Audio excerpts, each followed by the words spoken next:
there's always something of merit in a piece of art, whether it be the line quality, whether it be the colors, whether it be the idea. There's always something of interest, I think, in a piece of art. Hey guys, welcome to the Artist Appeals. I'm your host, Erin Sparler, and we're inside the studio today. And I thought I'd share with you a couple of little things. One, I thought I'd share with you this cool way to display your paints that I made. You can see some of this on TikTok and Facebook, I guess. So this is an old canvas that I painted over with white gesso. I put 2 pieces of wood on the back to hammer into and put 2 S-hooks up here on the top to hang it from a wire. It is very heavy, but I do love this because it allows me to quickly and easily find my paints and see the real colors, because I put a little swatch of color right here over top. So let me see if I can zoom in here and show you. You can see here that these flesh tones are not what they look like on the actual mark on the bottom. Right? So the paint tube itself has a sample, but it doesn't look anything like what actually comes out.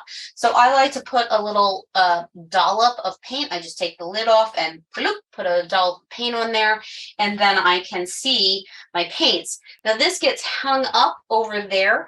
This is a long vertical one. I've had this as a horizontal one before, but I recreated this as horizontal because it fits underneath my cabinets, which is really great.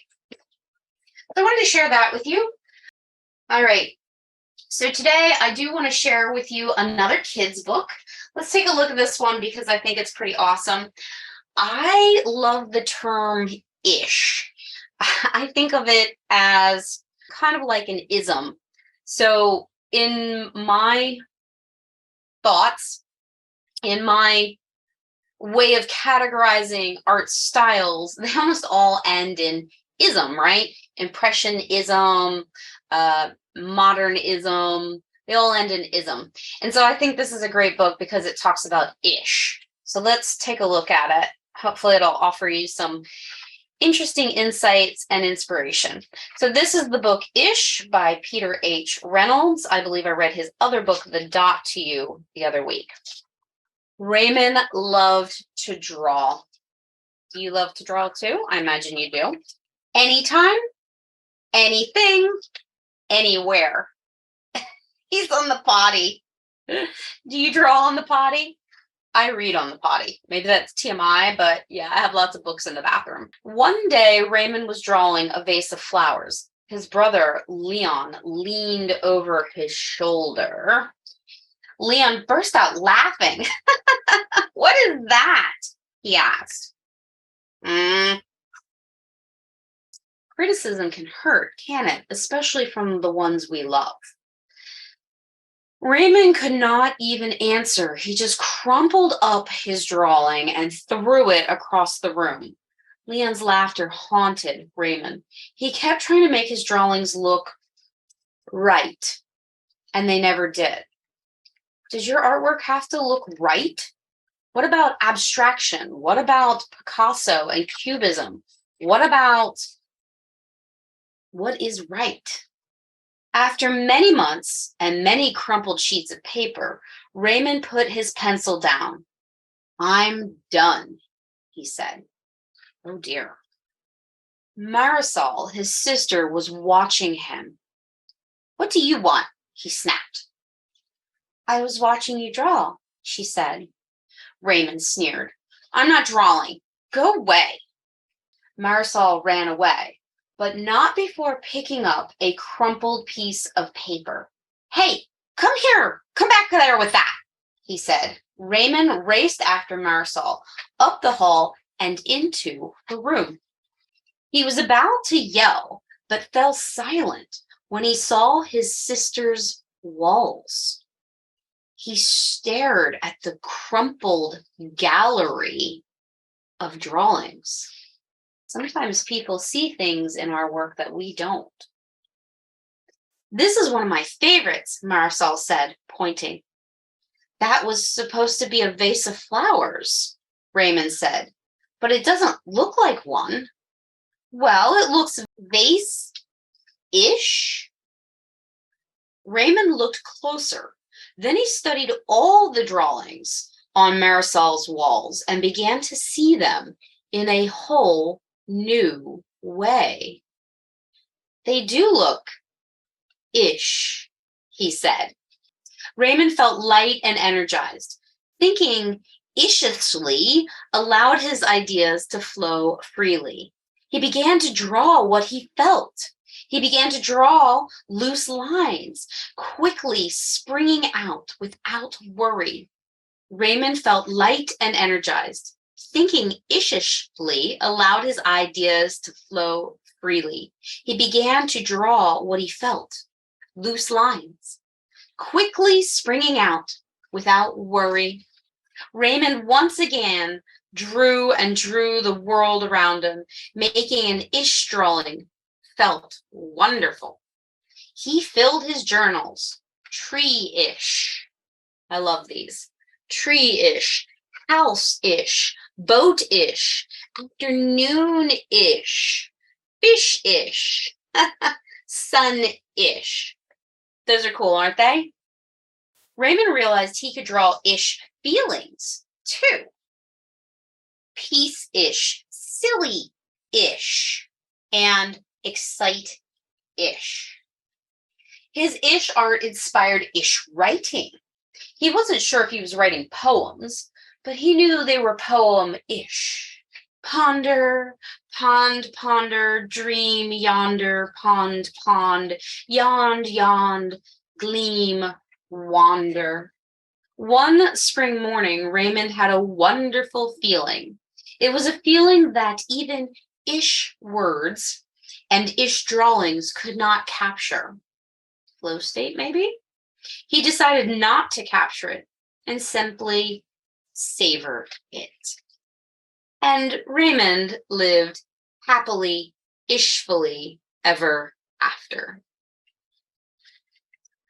I think both this book and The Dot are fantastic lessons for any artist, designer, illustrator, photographer in whatever stages of your career you're in. I love this one because it really talks about being free and open to different ideas and allowing your artwork to be loose and to be free and to let other people see it. Let me tell you a little story.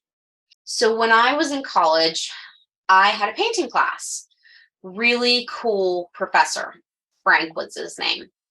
And one day we were in a critique and somebody called a piece of art ugly. They said it was ugly. It wasn't very good. And this professor said, really? Who else here likes it? And a couple of people raised their hands. And he said, I'll tell you what. If you guys can create a piece of artwork so ugly that everybody in this room, everybody in the critique agrees that it is ugly and that there is not one thing of merit in it, I will give you an A. Well, I'm always up for a challenge. So I went home and I created a painting. I put every color I hated in it. I scribbled on it. I scratched on it. I used neon pink. I even took my bubble gum and stuck it on the canvas. It was kind of this snail shape with the giant nose coming out of it, and the bubble gum was coming out of the nose. It was pretty disgusting. It had pink and lime green, and I called it nose candy. And I took it to class, and I thought, I'm going to get an A. Heck yeah, this thing is atrocious. This is so ugly. Do you know? They loved it. In fact, my best friend was like, can I have that piece? That is amazing. She took it.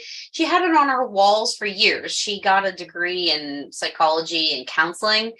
And she told me it was eventually stolen from her office. I guess maybe I'm famous now.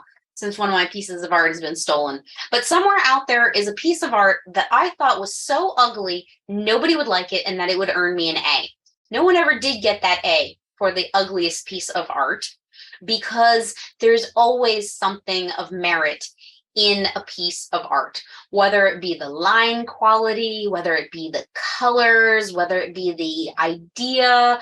There's always something of interest, I think, in a piece of art. And sometimes when you let go and you try to make something ish, when you try and make something that's just an impression, a feeling, when you let go and you make it loose and scribbly and you make it ugly, sometimes you end up making a beautiful mess. So to create something, to quote Bob Ross, a beautiful mess, sometimes accidents are happy, right? Bob Ross said happy accidents, or in our family, we use the expression beautiful mess, because sometimes just slopping the paint on there and just letting go and feeling it and getting into it and making something that's ish rather than perfect creates something amazing and new and beautiful and becomes an ism, like Picasso and Cubism or Impressionism, right? What is Impressionism? Impressionism is an impression of something. It's an ish. So our lesson for today, let go, have fun, and don't judge your work too harshly, because maybe somebody else isn't. Maybe somebody else is loving your work. I'd love to see what you're creating. Feel free to comment below and share your website, and I'd love to see it.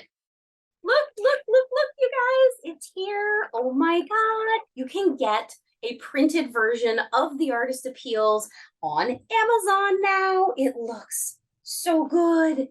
Oh, I'm so psyched. I like it in the paperback. The Artist Appeal, this is my first copy from Amazon.com. You can get your copy of the Artist Appeals, the 7 steps for how to make money as an artist, which summarizes some of the best stories, tips, tricks, lessons, quotes from the first 2 seasons of the podcast. Here it is, folks. I can't believe it. It's been a lot of work, guys. So there you have it. The printed version's out. Go get yours on Amazon.